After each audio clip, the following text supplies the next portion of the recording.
என்னங்க பார்க்குறீங்க? ஒரு குட்டி பேக்ல வந்து வாட்டர் பாட்டிலு, அப்புறம் பால் வைக்கக்கூடிய அந்த பேபி ஹக்கு, அப்புறம் வந்து ஒரு டவலு, ஒரு டயப்பர்லாம் வச்சுட்டு, சைராவ எங்க ஸ்கூலுக்கு அனுப்ப போறேன்னு பார்க்கீங்களா? இல்லங்க, சைரா ஸ்கூலுக்குலாம் அனுப்பல. இந்த குட்டி பேக் எல்லா ப்ராடக்ட்டும் வச்சு, சைரா என் கூட வந்து கடைக்கு வரப்போறா. ஆமாங்க, கடைக்கு வந்தோனே அவ வந்து கம்ப்யூட்டர்ல கார்ட்டூன் பார்க்கணும்னு நெனைப்பா.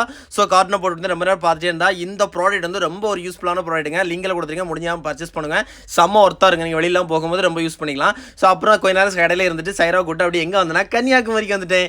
ஏன்னா சைராவ கன்னியாகுமரி கூட்டது ரொம்ப நாள் ஆயிடுச்சுன்னு நினைக்கிறேன். ஆனால் செம்ம வெயிலுங்க.